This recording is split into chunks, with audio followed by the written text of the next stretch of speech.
Jessica and I had what I thought was a perfect marriage of 5 years. We spent almost every Sunday having dinner with her sister Megan and brother-in-law Jake. For 3 years they struggled with infertility, something that weighed heavily on both sisters. Lately Jessica had been acting strangely, having whispered phone conversations and unexplained absences. Despite my growing uneasiness, I tried to trust her completely. Then came her shocking announcement that she was pregnant, even though our intimate life had practically disappeared recently. Before I tell you how my world fell apart, let me know where you are watching from in the comments below. Hit subscribe and like if you have ever had your trust betrayed by someone you loved. I met Jessica when we were both 29 during our final year of graduate school at University of Oregon. I was studying architecture while she was completing her degree in psychology. Our first encounter happened at the campus coffee shop, where I accidentally knocked over her laptop bag. Mortified, I insisted on buying her coffee and making sure nothing was damaged. Her warm laugh and understanding nature captivated me immediately. Those blue eyes and gentle smile made my heart skip a beat, something I had never experienced before. We dated for 3 wonderful years before getting married in a small ceremony by the Columbia River. I still remember the way she looked, walking toward me, her dark brown hair flowing in the gentle breeze, tears of joy streaming down her face. We promised to build a life of honesty and trust together, surrounded by 30 of our closest friends and family members. Our shared dreams included building careers we loved, traveling to at least one new country annually, and eventually starting a family of our own. We both wanted 2 children, agreeing to begin trying after we purchased our first home. Life seemed to unfold exactly as we had planned it. We bought our modest 3-bedroom craftsman-style home in Portland 2 years into our marriage. Jessica established her private therapy practice specializing in family counseling, while I worked my way up to senior architect at a sustainable design firm. We were comfortable financially, emotionally stable, and deeply in love. At least, that was what I believed. Jessica and her older sister Megan had always been exceptionally close. When Megan married Jake 6 years ago, our families naturally gravitated toward each other. Jake worked in finance while Megan was an elementary school teacher. They lived just 20 minutes away from us, making regular get-togethers easy and convenient. For the past 4 years, Sunday dinners became our sacred tradition. We would alternate hosting duties, sharing stories from our week, playing board games, and supporting each other through life challenges. Last summer, we even rented a cabin together at Lake Tahoe for 2 weeks. Those memories of hiking trails, swimming in the crystal-clear water, and telling stories around the campfire seemed perfect at the time. The shadow over our otherwise happy relationship was Megan and Jake's struggle with fertility. For 3 years, they tried everything medical science offered. Megan endured 3 grueling rounds of in vitro fertilization, each one raising their hopes only to crush them completely. 2 brief pregnancies ended in heartbreaking miscarriages, the latest just 8 months ago. I watched as the sisters cried together, Jessica being the emotional rock Megan desperately needed. The first changes in Jessica were subtle. About 5 months ago, I noticed she would abruptly end phone conversations when I walked into the room. Initially, I thought nothing of it, assuming she was planning some surprise or discussing personal matters with friends. Then her phone and laptop passwords changed. When I casually mentioned it, she claimed it was for security purposes, after a colleague had experienced identity theft. 3 separate times Jessica went out for what she called girls' nights with Megan. Each time she returned home subdued, rather than energized as she usually was after spending time with friends. When I called her sister once to check when Jessica would be home, Megan seemed confused, saying they had parted ways hours earlier. Jessica later explained she had gone for a drive alone to clear her head, something completely out of character for her. Our once passionate, intimate life began deteriorating rapidly. Jessica claimed headaches, exhaustion, or early morning appointments as reasons to avoid physical connection. Weeks passed without any intimacy, creating a growing chasm between us that I struggled to understand. More concerning was finding Jake at our house twice when I came home early from work. Both times Jessica appeared flustered, claiming he had stopped by to drop off items for Megan or to discuss surprise gift ideas. Their body language felt wrong. uncomfortable as if I had interrupted something important. During one Sunday dinner, I noticed Jessica and Jake exchanging glances across the table. There was an undercurrent of secrecy that made my stomach twist with unease. That same evening, Jessica peppered the conversation with questions about fertility treatments, pregnancy symptoms, and childbirth experiences directed at Jake's mother, who had joined us that night. Each time I tried to discuss these concerns with Jessica, she became defensively cheerful, accusing me of being paranoid or overly sensitive. She would remind me how much she loved me, how we were stronger than ever, all while creating more emotional distance between us.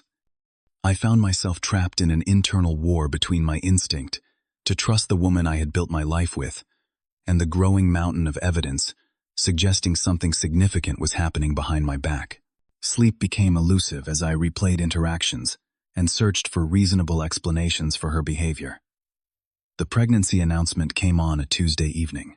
I arrived home to find Jessica had prepared my favorite meal, complete with candles and wine she did not touch. Her eyes sparkled with excitement as she handed me a small gift box after dinner. Inside was a tiny pair of baby booties, with a note that read, "Ready to become a family of 3. My heart soared momentarily. We had discussed starting a family soon, though we had not actively begun trying. As Jessica described how happy she was about the pregnancy tears streaming down her face, I found myself mirroring her joy while mentally calculating the timeline. Given our lack of intimacy over the past several weeks, conception seemed improbable, if not impossible. "How far along are you?" I asked, keeping my tone light and curious. 6 weeks, she replied, launching into details about morning sickness and food cravings.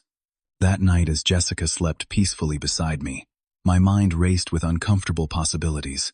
The mathematics of pregnancy did not add up yet. I desperately wanted to believe this was somehow our miracle. The truth began unraveling 3 days later, when I overheard Jessica speaking to Megan on the phone in our backyard. Thinking I was still at work, she spoke freely. "He believes it is his," Jessica said, her voice carrying through the open kitchen window. "I know this is hard, but remember why we are doing this. Everything is going according to plan." My world stopped spinning as those words registered. After Jessica left to run errands, I did something I never imagined doing in our marriage. I began investigating my own wife. Her calendar revealed appointments with a fertility specialist, dating back 3 months, none of which she had mentioned. Our shared tablet, which she rarely used, contained fragments of deleted messages between her and both Megan and Jake. Using a data recovery program, I managed to retrieve several exchanges that confirmed my worst fears. "Doctor Nelson says the procedure went perfectly," read one message from Jessica to Megan from 6 weeks earlier. "Now we just wait to see if it worked this time." Another message from Jake to Jessica stated, "Remember our agreement. No one can ever know the truth about this, especially Grant."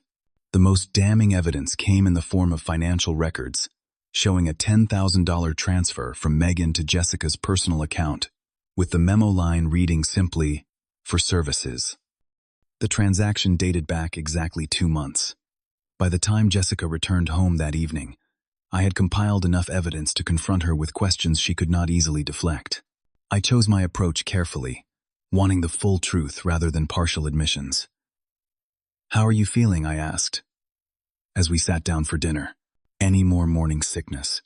"Not today," she smiled, placing her hand protectively over her still flat stomach. "I think the worst might be over." I nodded thoughtfully before asking, "Do you think the baby will look more like your side of the family or mine?" Her hesitation lasted only a fraction of a second, but it confirmed everything. "I hope the baby has your eyes," she answered, not meeting my gaze. "Jessica, I know what you, Megan, and Jake have done," I said quietly, placing copies of the recovered messages on the table between us. "I need you to tell me the truth, all of it." Her denial lasted approximately 30 seconds before crumbling under the weight of evidence. Tears flowing freely, Jessica confessed to an arrangement I could hardly comprehend. The baby she carried had been conceived through artificial insemination using Jake's sperm. After their last miscarriage, Megan had been told carrying a pregnancy to term would be virtually impossible for her. Desperate for a biological child connected to both herself and Jake, Megan had proposed an unconventional solution. Jessica would be artificially inseminated with Jake's sperm, carry the pregnancy, and then give the child to Megan, and dings the child and Demon, Jake, to raise. It was only supposed to be one attempt, Jessica sobbed, but it did not take the first 2 times. We kept trying, because Megan was so desperate. The $10,000 was compensation for Jessica's sacrifice plus coverage for medical expenses not handled by insurance. The secrecy was necessary, she claimed, because they feared I would not understand or agree to the arrangement. Then came the request that left me speechless. "We need you to sign the birth certificate," as the father, Jessica said, wiping her tears. "Just temporarily. Once the baby is born, we will give the baby to Megan and Jake. They will adopt the child legally, and no one outside our family will ever know the truth." "You want me to claim paternity for a child that is biologically Jake's?" I asked incredulously. "Do not you want to see your niece or nephew happy?" Jessica countered. "This is the only way Megan can have a child connected to her husband. We are family. Families make sacrifices for each other." As Jessica continued explaining their elaborate plan, another truth emerged. While she claimed the arrangement was for the baby to live with Megan and Jake after birth, her journal would later reveal they never intended to tell me the truth at all. The plan had always been to raise the child as ours, while allowing Megan and Jake extraordinary access and influence, under the guise of being devoted aunt and uncle.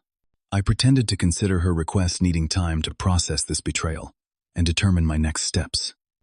That night, lying awake beside my pregnant wife carrying another man's child, I felt my entire reality disintegrating around me. The following morning, I called in sick to work for the first time in 3 years and contacted Thomas Alderman, a family lawyer recommended by a colleague. His office, located in downtown Portland, projected exactly the kind of confidence and discretion I needed. Leather-bound law books lined mahogany shelves behind a substantial desk, where Thomas, a gray-haired man in his 50s, listened to my story without visible judgment. "Let me understand this correctly," he said, removing his glasses. "Your wife is pregnant with her brother-in-law's child through artificial insemination, which occurred without your knowledge or consent. Now, they want you to claim paternity on the birth certificate." When I confirmed these facts, Thomas explained the severe legal implications of signing a birth certificate for a child I knew was not mine. Beyond potential fraud charges, I would be financially responsible for child support until adulthood, if the marriage dissolved regardless of biological paternity. "This goes beyond a simple lie," Thomas concluded. "This is a coordinated deception with significant legal, financial, and emotional consequences for you." With his guidance, I began documenting everything while gathering more evidence. Thomas advised me to avoid confronting Megan and Jake until we had developed a complete legal strategy. Using my unexpected day alone at our house, I searched thoroughly for additional information. In the back of Jessica's closet, hidden inside an old college textbook, I discovered her journal. The handwritten entries detailed a conspiracy more calculated than I could have imagined. The planning had begun 8 months ago, shortly after Megan's last miscarriage. Initially, Jessica had been reluctant, but entries described how Megan had worn her down emotionally, insisting this was the only solution to her childlessness.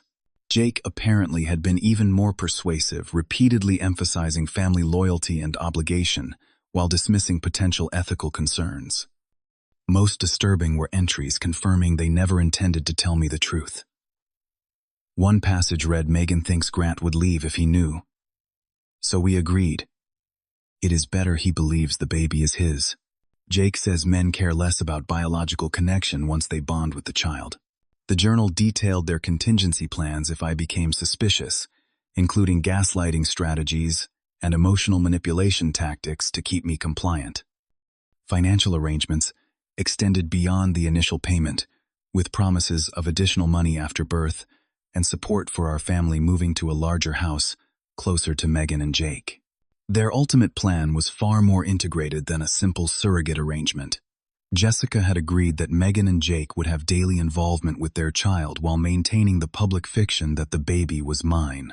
They would effectively co-parent, while I remained ignorant of the truth. That afternoon, I met with my longtime friend Michael at a coffee shop far from our usual haunts. As I shared the sordid details, his initial disbelief transformed into protective anger on my behalf. "You cannot stay with someone capable of this level of deception," he advised firmly. This was not a momentary lapse in judgment. This was months of calculated betrayal, involving multiple people. Michael helped me see beyond the immediate shock to the deeper implications. Jessica, Megan, and Jake had conspired not only to use my name fraudulently, but to manipulate my entire future. They had discussed my emotions, finances, and life path without my input or consent, treating me as an obstacle to manage rather than a human being deserving of truth. The following week brought a series of significant steps. I began seeing Dr. Wilson, a therapist, specializing in betrayal trauma.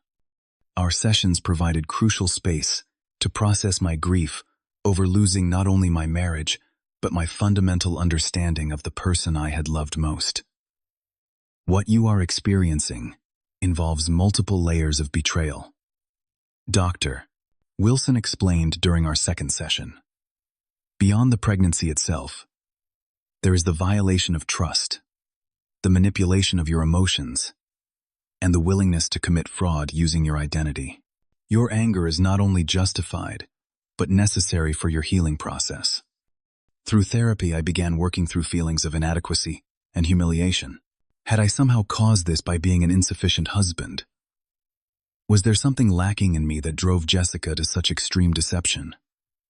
Gradually, I recognized these thoughts as manifestations of trauma rather than reality. After extensive consultation with Thomas, we finalized my divorce strategy. All evidence was copied, notarized, and secured off-site. Financial protections were implemented, including separate bank accounts and temporary credit freezes to prevent new joint debt. We discussed the advantages of various confrontation scenarios, ultimately deciding that a public revelation would protect me from potential gaslighting or denial. The upcoming Thanksgiving dinner at Jessica's parents' home presented the perfect opportunity. With 12 family members present, including people who genuinely cared about me, I would have witnesses to whatever unfolded. The evening before Thanksgiving, I packed essential belongings into my car, while Jessica visited Megan for last-minute meal planning. My new apartment, leased under a confidentiality agreement, waited with basic furnishings and the promise of a fresh start. Thomas had divorce papers prepared, requiring only my final authorization to proceed. That night, as Jessica chatted excitedly about the holiday ahead, I gave her one final opportunity to come clean. "Is there anything you need to tell me before we see your family tomorrow?" I asked, directly. Her smile never faltered, as she assured me everything was perfect. Thanksgiving Day arrived with picture-perfect seasonal weather. Golden sunlight filtered through bare tree branches as we drove to her parents' suburban home. Jessica wore a flowing dress that subtly emphasized her barely visible pregnancy, explaining she planned to announce our news during dinner. Tom and Barbara, Jessica's parents, welcomed us warmly. Their spacious home filled with delicious aromas and the sounds of family gathering. Megan and Jake arrived shortly after us, with knowing glances exchanged between the sisters. Jake avoided direct eye contact with me, focusing intently on helping with dinner preparations. Also present were Jessica's grandparents, her older brother Daniel, with his wife Sophia, and Barbara's sister Angela, with her husband Robert. 12 people in total seated around an elegantly decorated dining table, laden with traditional Thanksgiving fare. Conversation flowed naturally through appetizers and into the main course. I participated, minimally observing instead the subtle communication between Jessica, Megan, and Jake. Their occasional meaningful glances and slight nods confirmed their united front. Midway through dinner, Jessica gently tapped her glass, gaining everyone's attention. With practiced emotion, she announced our wonderful news while reaching for my hand under the table. "Grant and I are expecting a baby," she beamed. "We are about 7 weeks along, and due in early summer. The table erupted in congratulations. Barbara cried happy tears while Tom clapped me firmly on the shoulder. Daniel offered a toast to the future parents, while Megan masterfully performed surprise despite knowing every detail. Jake studied his plate intently, offering delayed congratulations without looking at either of us directly. As Jessica fielded questions about morning sickness and nursery plans, I felt a cold resolve crystallize within me. Watching this elaborate charade unfold, observing my in-laws' genuine joy based on a complete fabrication, something fundamental shifted in my perception. This was no longer just about Jessica's betrayal. This was about my responsibility to myself and to the truth. When dessert was served and everyone had settled, I stood slowly, glass in hand. The room quieted expectantly, assuming I would offer sentimental words about impending fatherhood. "I would like to make a toast," I began calmly. "To truth and consequences." Confusion flickered across several faces as I continued. "Before we go any further with celebration, there are some facts everyone here deserves to know. The child Jessica is carrying is not mine." The silence that followed was absolute. Jessica froze beside me, wine glass halfway to her lips. For the past 3 months, Jessica, Megan, and Jake have been engaged in a deliberate deception. The baby was conceived through artificial insemination, using Jake as the biological father. Gasps and murmurs erupted around the table. Tom's face flushed deep red while Barbara covered her mouth in shock.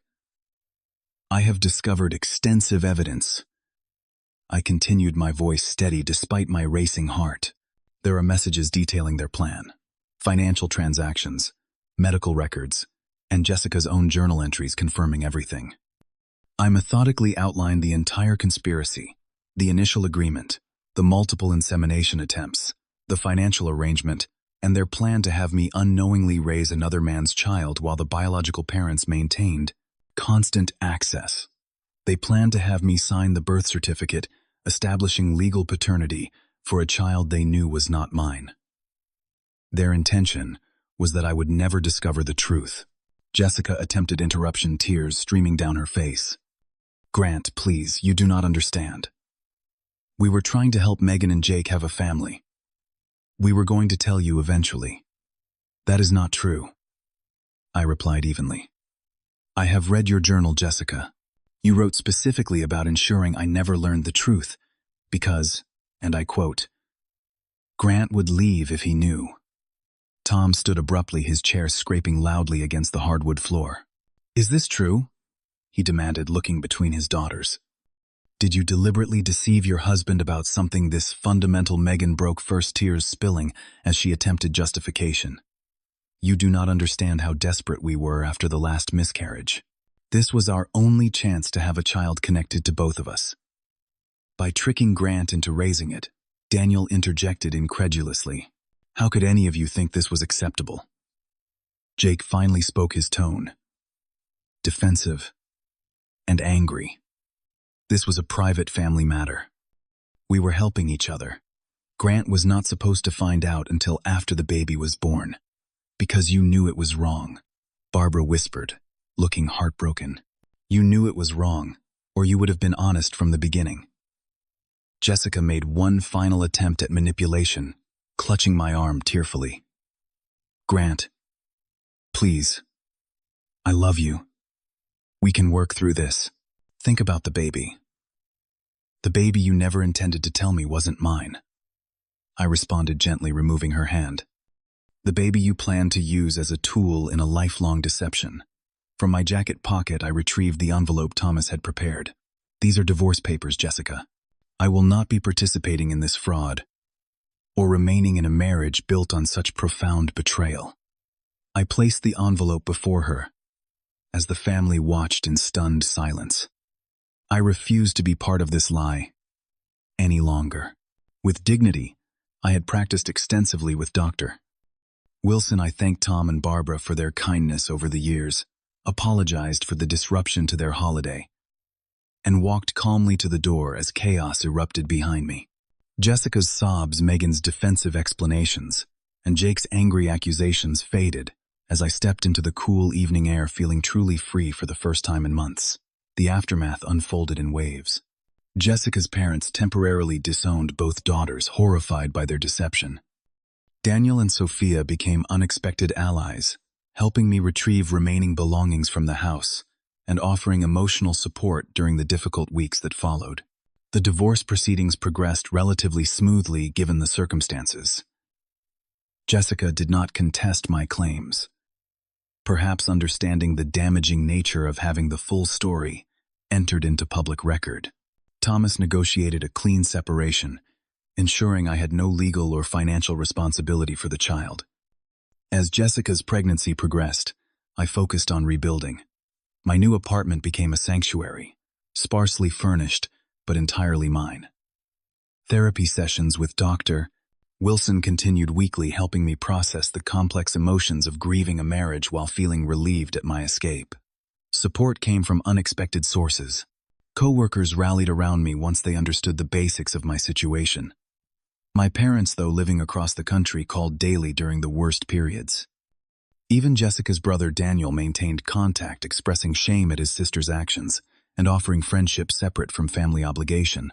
6 months after that Thanksgiving revelation, I received word through mutual friends about the baby's birth. A healthy boy now lived with Megan and Jake, with Jessica maintaining visitation rights as the biological mother. The legal fiction presented to the world was that Jessica had served as a surrogate, with no mention of the attempted deception.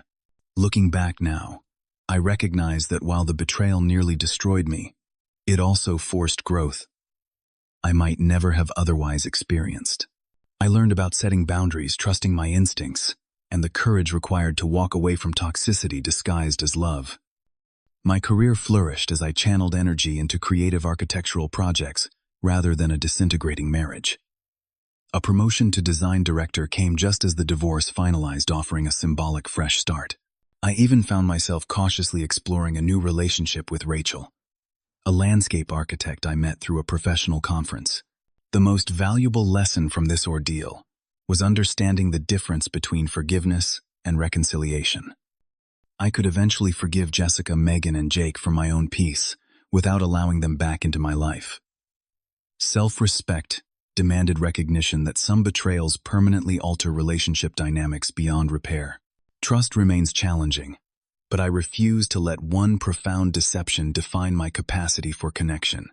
Each day brings new opportunities to build relationships based on honesty, mutual respect, and genuine care, rather than manipulation and convenience. Have you ever faced a situation where family loyalty was used to manipulate you into compromising your values? Share your experience in the comments below. If this story resonated with you, or helped you recognize manipulation in your own relationships, please like and subscribe to support more content like this. Consider sharing this story with someone who might be struggling to trust their instincts when faced with gaslighting from loved ones. Thank you for listening to my journey, and remember that choosing yourself is not selfish when others have proven themselves unworthy of your trust.